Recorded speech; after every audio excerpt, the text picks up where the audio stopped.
En effet, j'ai été en immersion ce mardi 18 mars à l'association L'Autre Regard, accompagné de Yann Cosanet, l'animateur en question, qui m'a offert une interview et une participation à son atelier avec les personnes accueillies. Le but était de comprendre comment accompagner les personnes en troubles psychiques et quels effets bénéfiques ils pouvaient avoir. Merci également pour l'assistance à la réalisation Lilia. À vous la régie. Majoritairement, quand on leur demande qu'est-ce qui les motive à venir, c'est de sortir de chez elles, de sortir de l'isolement, de rencontrer du monde et de prendre du plaisir. Les personnes qui viennent, c'est ce que je disais, c'est souvent des personnes qui sont isolées, qui ont peu de vie sociale. Pour certaines d'entre elles, c'est un peu le seul endroit ici où elles ont une vie sociale, voilà, et qui ont certaines fragilités et qui ont peut-être besoin d'un environnement où ils se sentent en sécurité. Ce que les personnes disent souvent aussi, c'est de ne pas se sentir jugé. Donc il y a certaines personnes pour qui c'est compliqué d'aller dans une association autre, parce que le regard qu'on peut porter sur elles peuvent les mettre à mal. Donc voilà, c'est quelque chose ici qu'ils nous disent souvent, c'est qu'ils ne se sentent pas jugés. Voilà. On les accueille tels qu'ils sont. Alors moi je fais pas de l'art-thérapie parce que je ne suis pas thérapeute. Donc on n'a pas cette entrée effectivement thérapeutique. Si je peux prendre l'exemple du théâtre, donc j'anime un atelier théâtre. Pour moi, l'atelier théâtre, c'est mon support, mais l'idée c'est vraiment de travailler sur un processus créatif. Donc mon angle c'est plus essayer de créer des choses artistiques dans un processus créatif. Après, ça a possiblement des effets thérapeutiques, mais c'est pas mon entrée quoi. Et pour l'art plastique, c'est pareil. L'idée c'est de créer avant tout. Et puis, si ça a des effets thérapeutiques, tant mieux.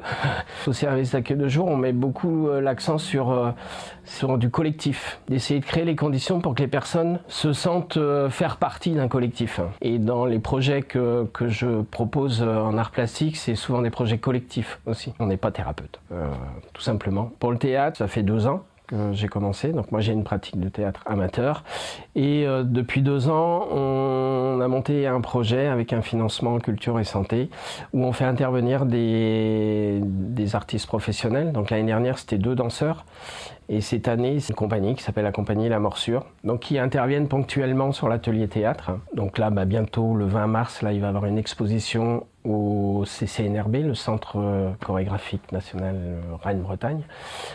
Des photos qui ont été prises par un collectif photo de l'association L'Autre Regard, des photos qui ont été prises lors d'une présentation d'une fin de cycle, d'un petit spectacle. Et on va exposer au CCNRB, le vernissage est jeudi. Et l'exposition est jusqu'au 20 avril. Donc les supports, on a du matériel, on propose un peu tout. Ça peut être de la peinture acrylique, de l'aquarelle. Après, on fait aussi là en ce moment une table en mosaïque pour la mettre dans le jardin, parce qu'on a un jardin. J'essaye de travailler le lâcher-prise, quoi. Ils vous le diront peut-être, mais je dis souvent, faites n'importe quoi. En peinture, j'ai essayé de travailler en disant, il n'y a pas de pinceau.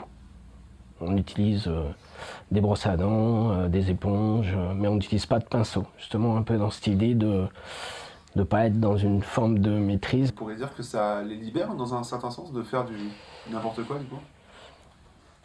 Je pense que, alors, c'est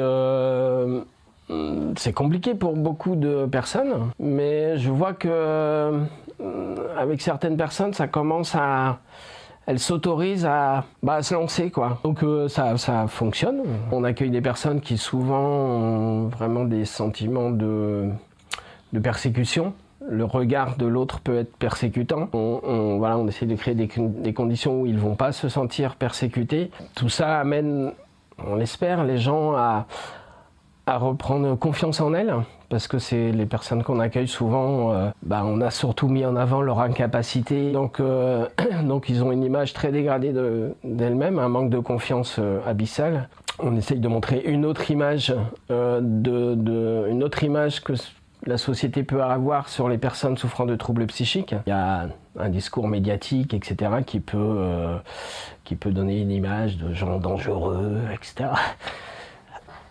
Je rigole parce que quand je fréquente les gens que je fréquente, ils ne sont pas dangereux du tout. Voilà, donc c'est essayer de donner une autre image aussi et qu'ils ont une place, qu'ils ont une sensibilité, qu'ils ont des savoir-faire et qu'ils ont des choses. Merci beaucoup à Teddy et à Lilia aussi pour l'assistance à la réalisation de ce reportage qui nous aura touchés. Merci à Yann Le Cosanet qui aura su répondre aux questions et mettre en image et en valeur de la plus belle des manières des personnes qui sont atteintes de troubles psychiques.